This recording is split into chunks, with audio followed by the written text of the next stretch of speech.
Namaste, Jai Hind, and welcome to this edition of The Right Stand. I'm Anand Narasimhan. We've got plenty of ground to cover down south in Tamil Nadu to what's happening over in Australia, but more importantly, closer, how the Chinese are getting really edgy about this entire treatment of Uyghurs in East Turkestan. That's what we'll start with, ladies and gentlemen. Big news coming through. It's a CNN News 18 mega exclusive here on The Right Stand. On this Right Stand exclusive, after Uyghur Chinese crackdown on the Kazakh journalist and activist, Kazakh journalist Zum Atay was arrested by China police for installing Instagram and other social media apps. Now, according to sources, these apps are not banned in Kazakhstan, and she forgot to uninstall this while she was visiting China. The Chinese authorities and the police in their detention reports have said that she was traveling to some restricted areas. In other allegations, she was in touch with some Kazakh activists for anti-China activities. Now she is being released, but China authorities are also not allowing her to go back to Kazakhstan. Sources say that she was actively championing the cause of Uyghurs and the treatment of the PLA and CCP of Uyghurs in East Turkestan, or what China calls the Xinjiang province, or new territory. Xinjiang means new territory. China has been doing this as Kazakhstan's also harboring, sheltering, and also offering asylum to a large number of Uyghurs in their country. Sources also say that China wants to complete the crackdown on all Central Asian nations because of their pro-Uyghur support. Sources say that Chinese concentration camps verified mainly by the residents of these Central Asian nations, and even ISIS is upset with China on the Uyghur issue and has repeatedly tried to mount attacks. 2 attacks already aimed at the officials, one of them going awry. Abdul Hakim Idris, who's the Executive Director, Center for Uyghur Studies, and also an author, is with us. Abdul Hakim ji, namaste. Thank you very much for joining us. Now, this is the latest in a slew of crackdowns by the Chinese, not just on their soil, in East Turkestan, but also across the globe, where they have targeted individuals who have tried to raise the Uyghur issue. Now, in this case, it's the story of a Kazakh journalist.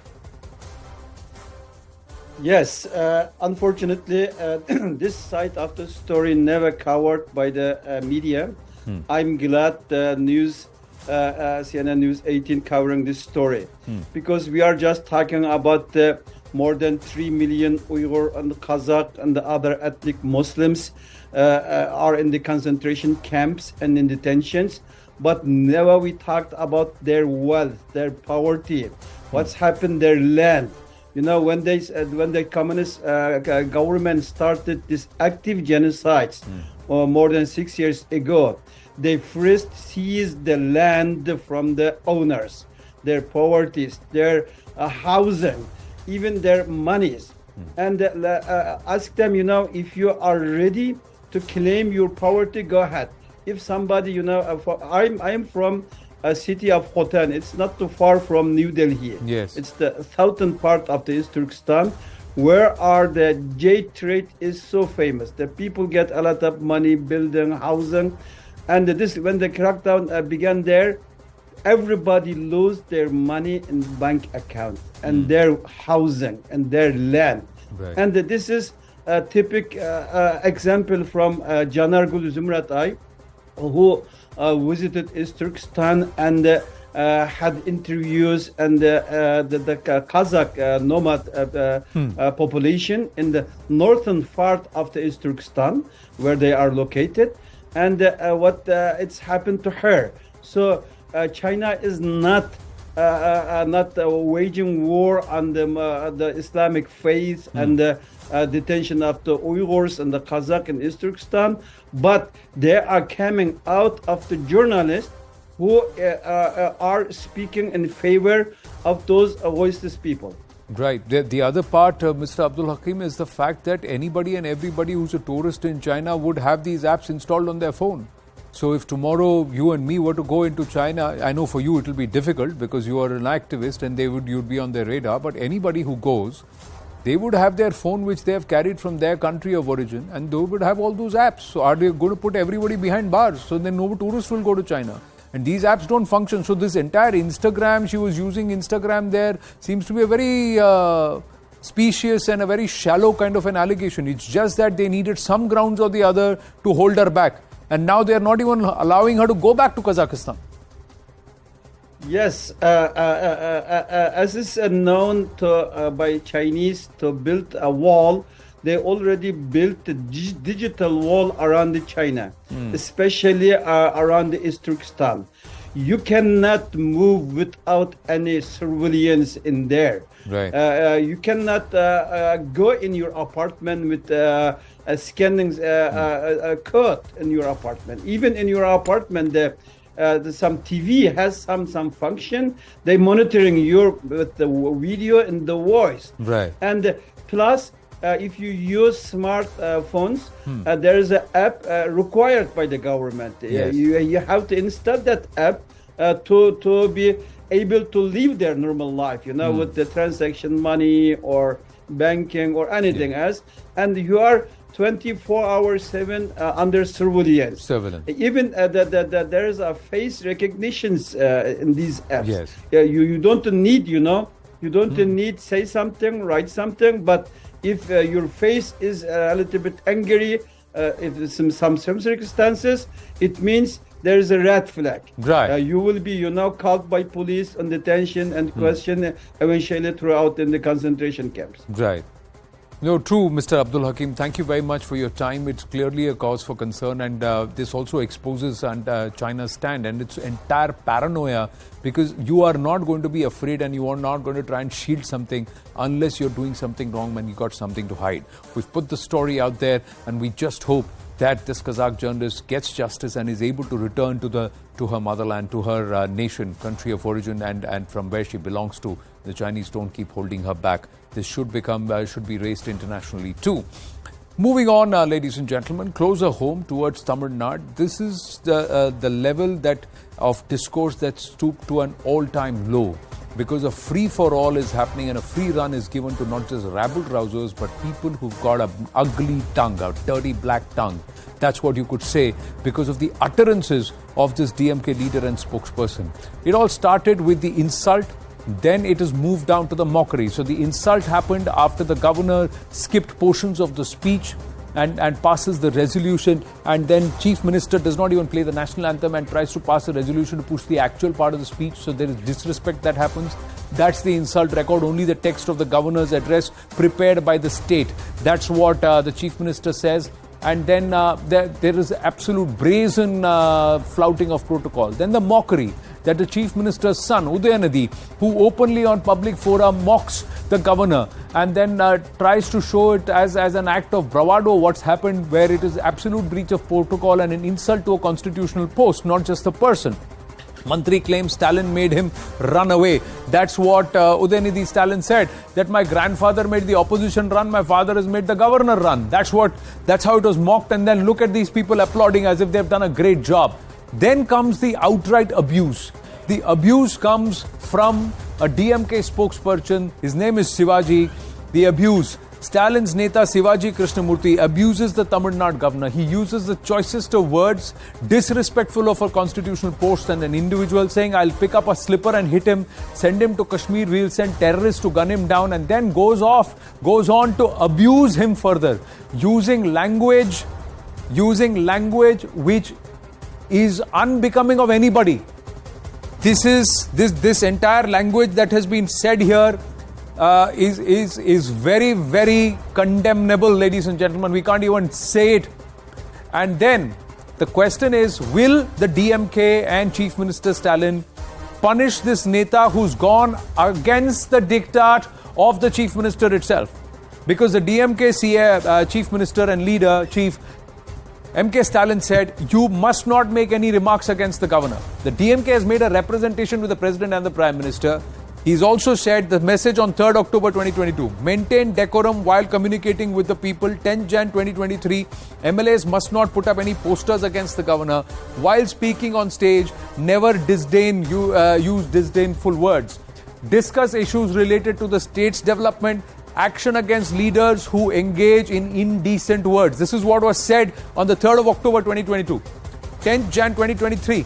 Again, a repetition of this message. This man has disrespected not just the governor, he's disregarded the message of his own leader, party leader and the state chief minister. Should such people not be sacked of their positions immediately? Will the DMK sack this abusive leader is what we are asking. But listen into what Shivaji Krishnamurthy said. முதலமைச்சர் சொல்றாரு கவர்னரை திட்டக்கூடாது. நீ கொடுத்த பேப்பரை ஒழுங்கா படிச்சிருந்தான்னா அவன் காலில் பூ போட்டு கையெடுத்து கூப்பிட்டு அனுப்பிச்சிருப்பேன். எங்க முப்பாட்ட டாக்டர் அம்பேத்கர் பேரை சொல்ல மாட்டேன்னு சொன்னான்னா அவனை செருப்பால் அடிப்பேன்னு சொல்ற உரிமை எனக்கு இருக்கா இல்லையா? அவர் பேரை சொல்ல மாட்டேன்னா நீ போடா காஷ்மீருக்கு, நாங்களே தீவிரவாதி அனுப்புறோம், அவன் உன்னை சுட்டு கொல்லட்டும்.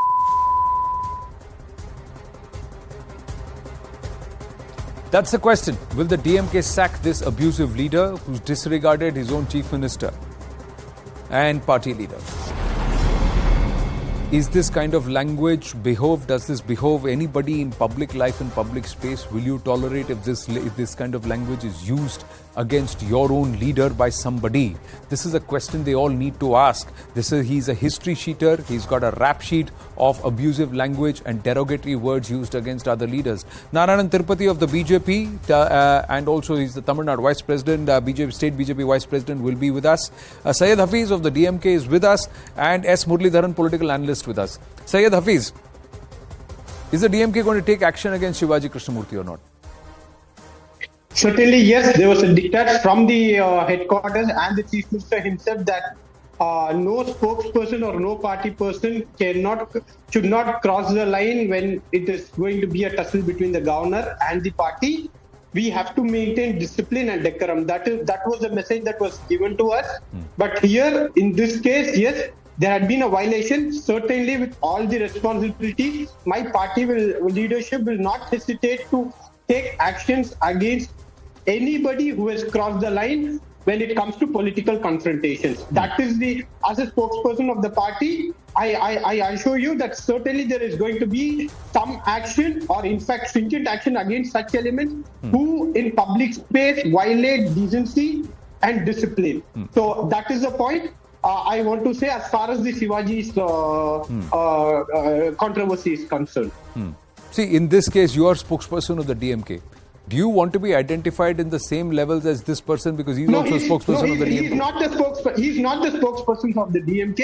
To clarify, he's not the spokesperson of the DMK at all. He's just a small-time speaker in the party. He's not a designated or an official spokesperson of the DMK. That is being misquoted. There are only 43 official list of spokesperson, and Shivaji does not come under the official spokesperson list. No, but he's got a rap sheet and he's a history sheeter. Muralidharan, this is not the first time he's spoken rubbish from has come out of his mouth. Nothing shocking at all, Anand, because these guys are used to this for several years. That's the main reason why ADMK ruled Tamil Nadu for 30 plus years and DMK ruled only for 15 years. I'll tell you more things. Let's start with the governor's address the other day. When governor was leaving, you should see the reaction of the senior minister, Mr. Ponmudi. He was literally as if he's showing a dog. He was doing this, shooing him. It's high disrespect to the governor of the state. When a senior minister does it, what do you expect from this lower-level cadre? Then we have R.S. Bharati. He spoke rubbish again today. And R.S. Bharati has this way of speaking. He demeans men, women. He doesn't distinguish between anybody. Then we saw Mr. K. Nehru a few days ago beating up a low-caste man of his own cadre. He was treating him like dirt. And a party which has manhandled a party leader like Jayalalitha, a women leader like Jayalalitha inside the assembly, what do you expect?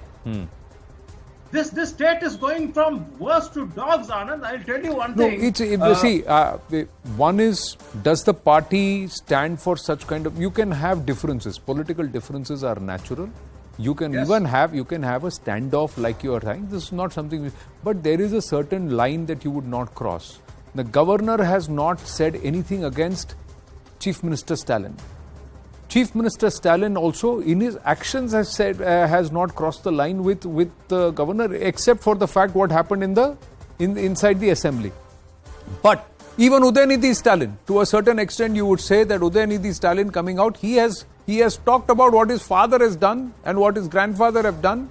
but he has not been used the kind of language that was used. Is there not that line, Syed Hafiz? And how would you want to respond to Muralidharan saying that this flows from the top? Yatha Raja Tatha Praja. So, or the actions of the senior is what will be followed by the juniors. So, Muralidharan believes that it is flowing from the top. So, all of that, diktat, behave yourself, don't use these kind of words, that's all hogwash. That means that go after this guy. So, the opposite should be done. Absolutely not. Absolutely not. There have been n number of debates happening in social media where official spokesperson are responding to the call of the journalist. Tell me one instance where an official spokesperson has crossed the line. We are at least addressing 5 to 6 debates per day in national and the regional media. We have never crossed the line as far as the official language is concerned. Official party. What about RS Bharati? Leadership. No, but this is convenient. RS Bharati compared the situation how Jana Reddy was treated when Jayalalitha was in power. No. Jayalalitha was in power. How the convoy? How the convoy? I quote that verbatim in Tamil. I will come up. Exactly. That's what RS Bharati said. Listen to me. Let me speak. When it happened in Is ADMK that government, it the respect happened. to give for a We are government? following. What kind of rule is this? What rule Have are we you gone back talking to about? Stone Age, my friend? We have Tamil not Nadu got to has come Stone back Age. to Is state. what RS Bharati trying to he wants to convey that we are still democratic. We don't want to This is a choose the highly path of the educated state.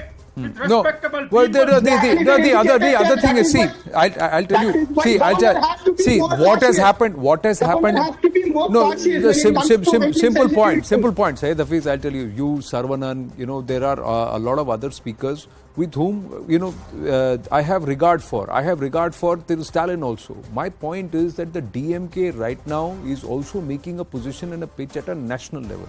It is trying to represent a force in ahead of 2024 as a force to reckon with. The DMK is trying to project itself in a different manner.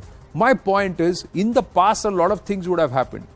If the chief minister of the state says this, unless you take hard action against this errant cadre, doesn't that mean that officially you will be benign and you will be cultured, but you will allow all the unofficial elements to do all this kind of ruckus and create it, and then you will champion them? Won't this imply?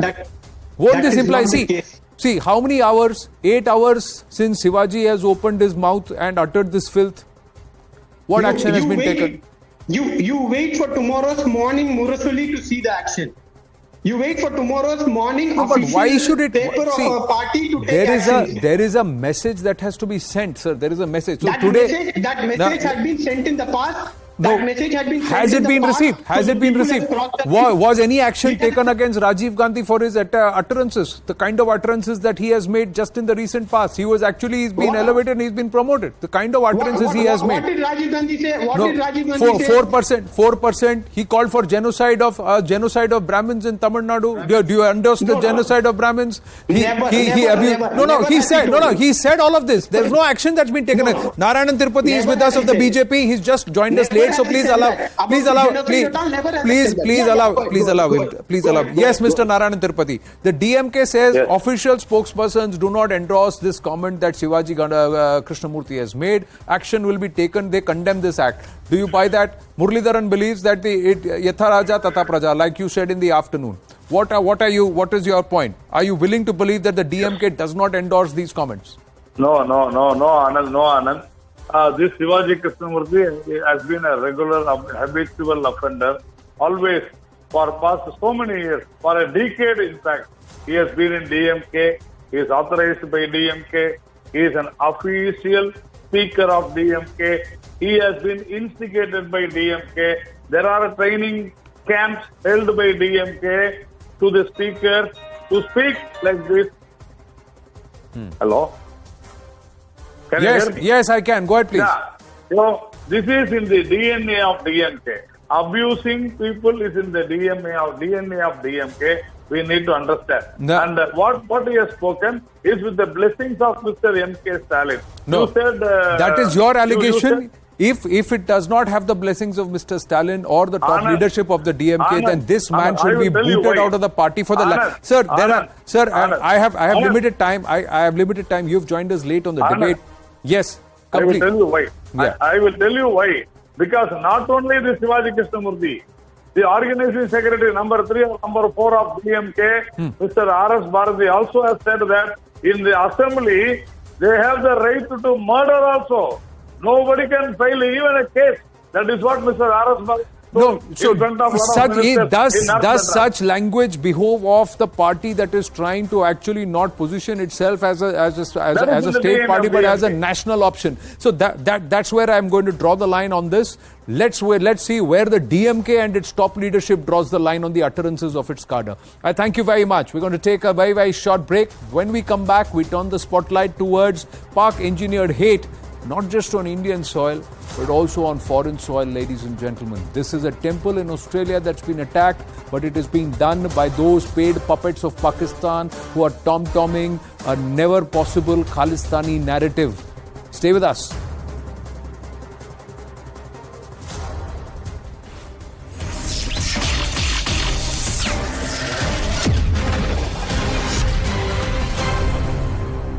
मुझे खुशी है